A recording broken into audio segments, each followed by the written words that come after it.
Alhamdulillah, alhamdulillahi rabbil alamin, wa bihi nasta'inu ala umuri dunya waddin.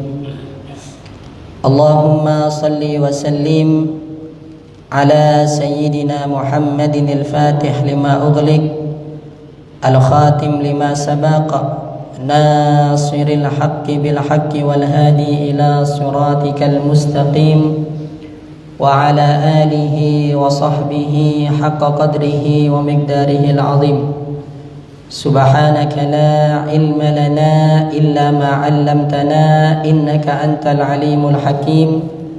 Rabbi israh li sadri wa yassir li amri wahlul 'uqdatam min lisani yafqahu qawli, amma ba'du.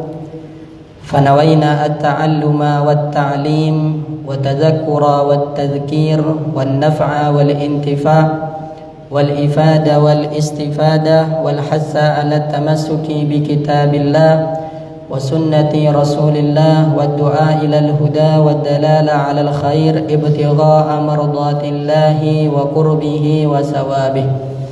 Allahumma inna nas'aluka ilman nafi'an wa rizqan tayyiban wa amalan mutaqabbala. Allahumma inna nas'aluka fahman nabiyyin wa hifdhal mursalin wa ilhamal malaikatil muqarrabin. Allahumma aghnina bil ilmi wa zayyinna bil hilmi wa akrimna bit taqwa wa jammilna bil afiyah birahmatika ya arhamar rahimin. Ya Rasulullah, kun ma'ana hissan wa ma'na wa ya ahlas salaf adrikuna. Alhamdulillah, pertama-tama dan yang paling utama, marilah kita haturkan puja dan puji syukur kita kepada Allah Subhanahu wa taala atas segala bentuk nikmat yang telah Allah Subhanahu wa taala anugerahkan kepada kita, yang mana salah satu daripada nikmat tersebut Allah Subhanahu wa taala telah memberikan kepada kita kesempatan untuk bisa melaksanakan salat maghrib secara berjemaah, yang kemudian kita lanjutkan dengan pengajian rutin kita di dalam mengkaji ilmu-ilmunya Allah Subhanahu wa taala. Pada hakikatnya ilmu ini merupakan makanan untuk hati kita. Sebagaimana badan kita ini Pak butuh kepada makanan, begitu juga dengan hati kita. Hati kita pun ini juga butuh kepada makanan. Sebagaimana badan ini kalau seandainya karena kita tidak dikasih makan sehari, 2 hari, seminggu, 2 minggu, sebulan, 2 bulan tidak dikasih makanan, maka bisa bikin badan kita kurus, bahkan bisa bikin badan kita mati. Begitu juga dengan hati kita. Kalau hati kita karena kita tidak dikasih makan sehari, 2 hari, seminggu, 2 minggu, sebulan, 2 bulan, maka bisa menjadikan hati ini menjadi mati, bisa menjadikan hati ini menjadi keras.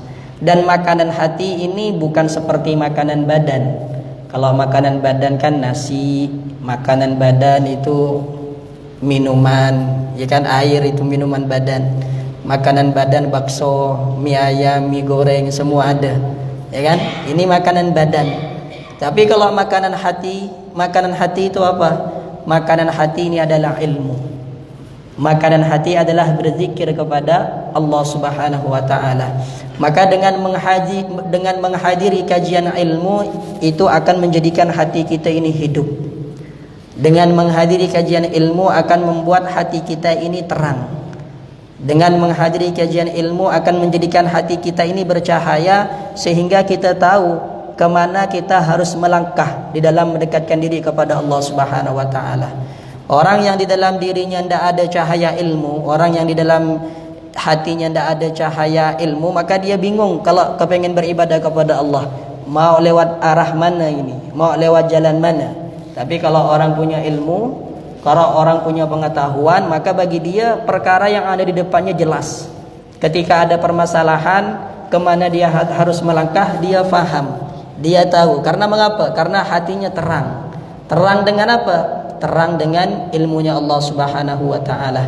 Maka suatu kenikmatan yang sangat besar ketika Allah Subhanahu wa taala memilih kita dari sekian banyaknya manusia yang hidup di malam hari ini, di detik sekarang, dari sekian banyaknya hamba Allah, kita oleh Allah Subhanahu wa taala dipilih untuk bisa duduk di masjidnya Allah, untuk bisa sama-sama mengkaji ilmunya Allah Subhanahu wa taala, maka ini merupakan suatu kenikmatan yang sangat besar.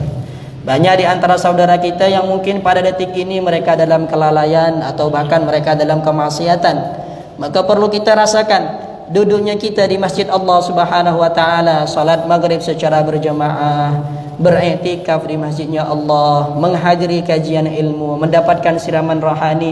Ini merupakan suatu kenikmatan yang harus kita syukuri agar supaya Allah jaga nikmat yang telah Allah Subhanahu wa taala berikan kepada kita, dan kalau bisa Allah Subhanahu wa taala tambah nikmat tersebut.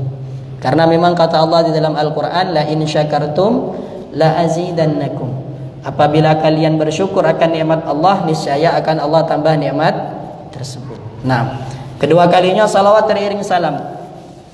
Marilah sama-sama kita haturkan kepada junjungan kita Nabi besar Muhammad sallallahu alaihi wasallam, yang mana beliau merupakan seorang rasul yang paling mulia, seorang rasul yang paling agung, seorang rasul yang paling dicintai oleh Allah Subhanahu wa taala. Semoga dengan berkah bersalawat dan bersalam kepada baginda Rasulullah sallallahu alaihi wasallam, Allah Subhanahu wa taala menjadikan kita sebagai hamba yang dimuliakan oleh Allah, diagungkan oleh Allah, dan dicintai oleh Allah Subhanahu wa taala. Dan juga kita memohon kepada Allah, semoga dengan berkah hadirnya kita ke majelis ta'lim ini, Allah Subhanahu wa taala memberikan ketenangan kepada hati kita, memberikan kelapangan kepada dada kita, memberikan kemurahan di dalam rezeki kita, memberikan kemudahan di dalam segala urusan kita. Yang sakit di antara kita semoga oleh Allah diberikan kesehatan, keafiatan. Yang telah wafat di antara keluarga-keluarga kita semoga-moga oleh Allah diberikan rahmat dan ampunan.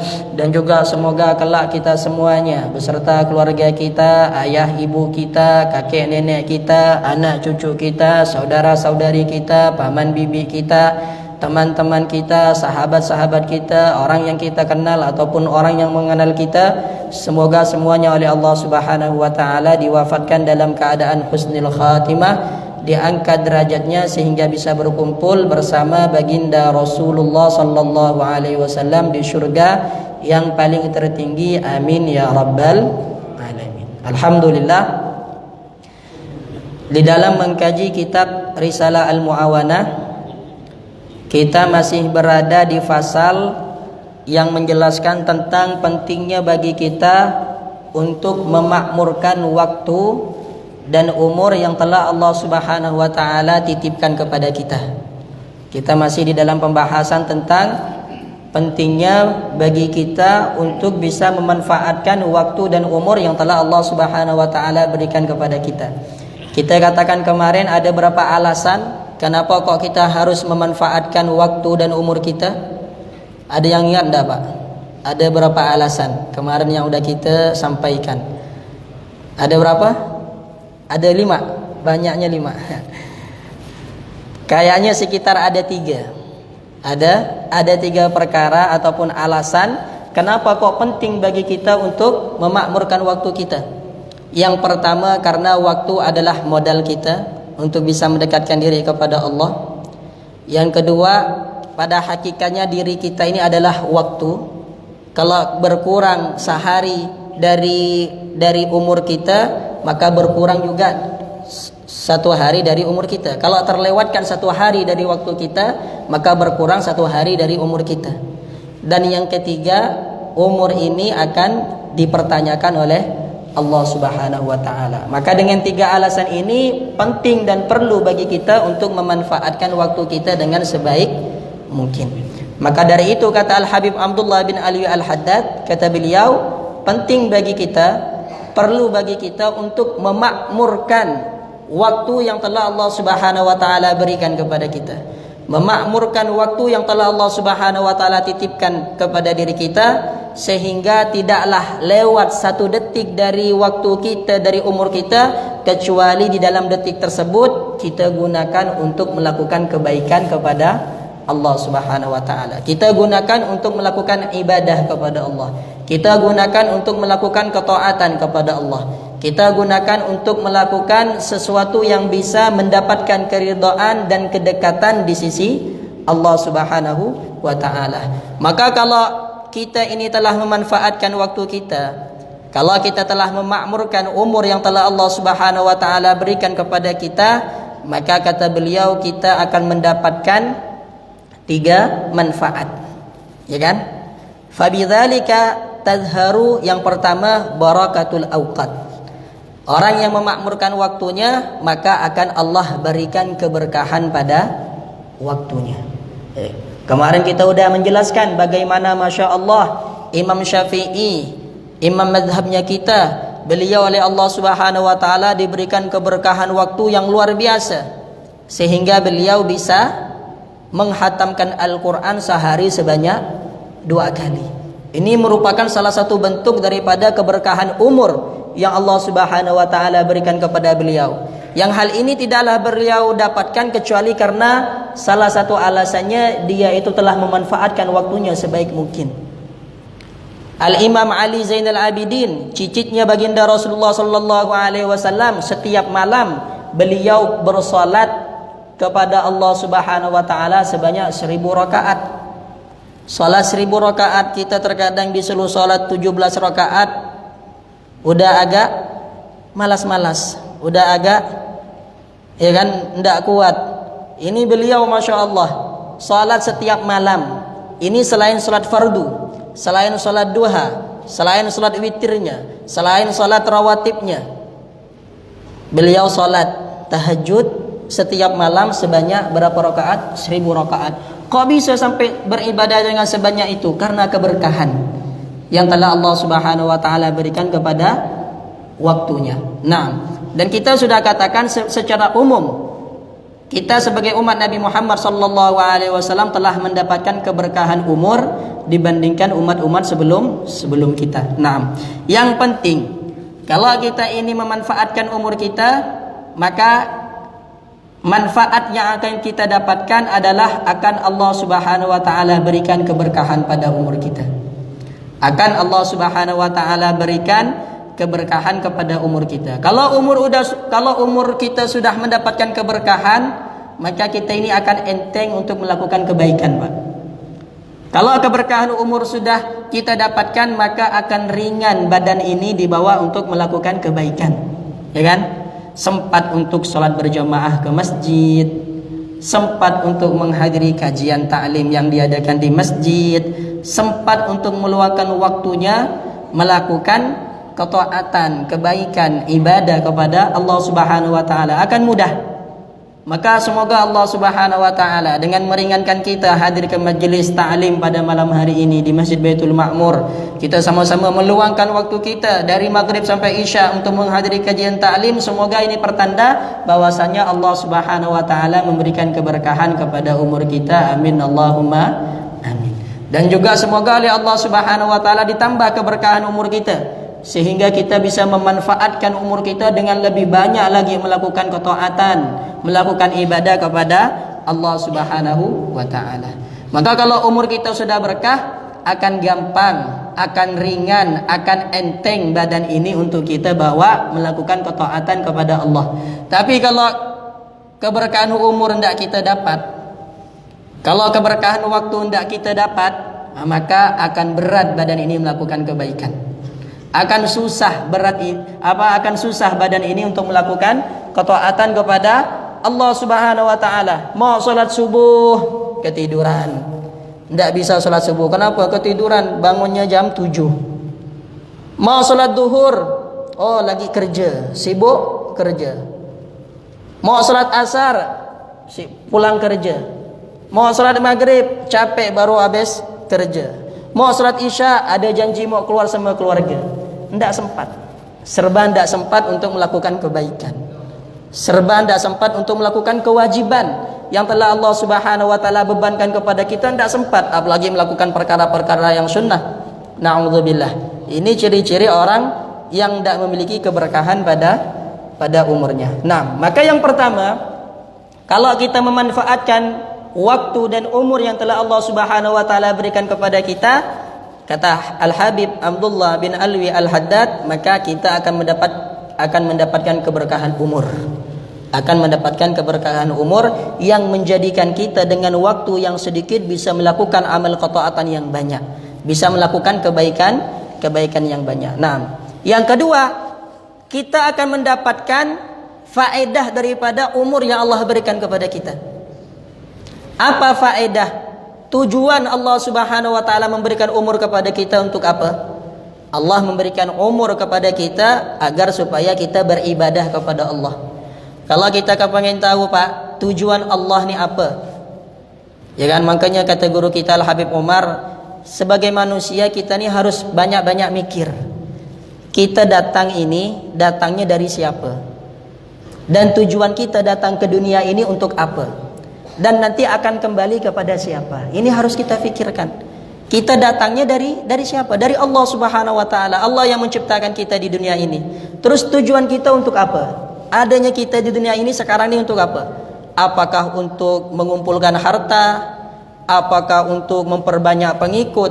Apakah untuk mendapatkan pangkat yang tinggi di hadapan manusia? Apakah untuk itu kita oleh Allah Subhanahu wa taala dihadirkan di muka bumi ini? Ini perlu kita pikirkan. Dan kita ini mau kemana? Setelah ini mau kemana? Setelah dunia ini kita akan kemana? Akan kembali kepada siapa? Ini yang perlu kita pikirkan, supaya kehidupan kita lebih terarah. Karena terkadang orang hidup di dunia ini tidak terarah, tidak tahu hakikat tujuannya apa, sehingga banyak nyelewengnya, banyak belokannya, ya kan?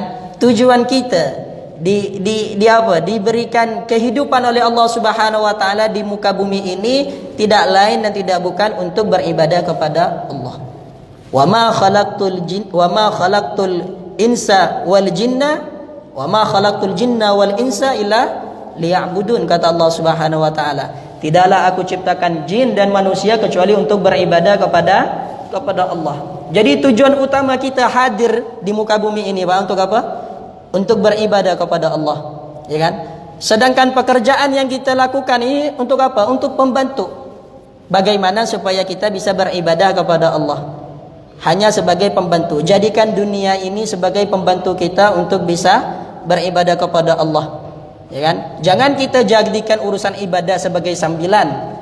Hidup di dunia terkadang orang terbalik, ya kan? Ibadah sambilan aja. Kalau sempat ibadah, kalau tidak sempat tidak. Yang jadi inti dalam hidupnya apa? Bekerja, cari uang. Gimana supaya pangkatnya tinggi? Ini yang dijadikan apa? Inti dalam hidupnya.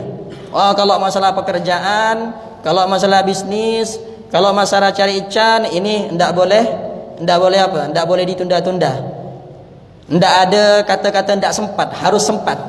Tapi kalau masalah ibadah, nantilah. Kalau tidak capek datang, kalau capek kapan-kapan. Tidak, terbalik itu namanya. Terbalik. Yang harus kita fokuskan, yang harus kita jadikan inti kita dalam hidup dunia ini adalah bagaimana supaya ibadah kita ini kita laksanakan dengan semestinya pada waktu yang Allah Subhanahu wa taala cintai kita untuk melaksanakannya di waktu tersebut, ya kan? Secara umum ibadah salat 5 waktu ini. Ibadah salat 5 waktu. Naam. Maka kalau kita sudah memanfaatkan waktu kita, maka insya-Allah mudah bagi kita untuk bisa mewujudkan tujuan Allah di dalam menciptakan kita di muka bumi, yaitu untuk beribadah kepada Allah Subhanahu wa taala. Ini yang kedua. Yang ketiga, kalau kita memanfaatkan waktu kita, maka kata beliau wa tadumul iqbalu 'ala Allah. Akan langgang pendekatan kita kepada Allah Subhanahu wa taala. Akan istiqamah kita di dalam beribadah kepada Allah. Kalau waktu kita udah kita susun rapi, maka insya Allah akan Allah Subhanahu wa taala mudahkan kepada kita untuk beristiqamah. Ya. Karena memang hanya orang yang bisa mengatur waktunya saja. Hanya orang yang bisa disiplin di dalam mengatur waktunya yang bisa beristiqamah. Istiqamah itu apa? Melakukan amal ibadah secara terus-menerus, tidak terputus-putus. Dan itu yang paling Allah Subhanahu wa taala cintai dari hambanya. Ya Allah Subhanahu wa taala cintai dari hambanya ni apa? amal ibadah yang dilakukan secara terus-menerus, walaupun amal ibadah itu sedikit. Yang penting lakukan dengan istiqamah, maka itu akan menghasilkan kecintaan dari sisi Allah.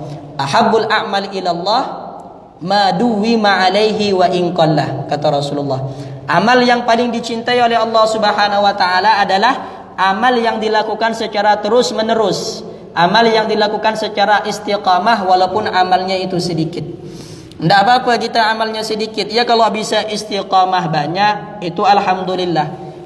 Kalau disuruh pilih antara banyak tapi tidak istiqamah dengan istiqamah tapi sedikit, lebih baik yang sedikit tapi istiqamah.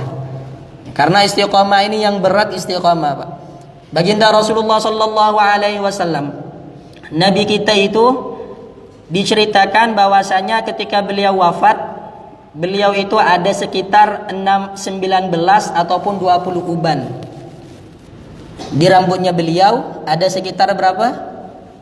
19 atau 20 uban. Padahal umur beliau berapa? 63 tahun ya kan? Kita terkadang Masya Allah umur 40 udah banyak ubannya. Baginda Rasulullah sallallahu alaihi wasallam ketika wafat, ubannya beliau ketika dihitung hanya sekitar 19 sampai 20 uban saja. Ditanya ketika tanpa uban di kepala Rasulullah sallallahu alaihi wasallam, Sayyidina Abu Bakar nanya kepada Rasulullah, "Ya Rasulullah, qad shibta." Ya Rasulullah, tanpa uban pada rambutmu.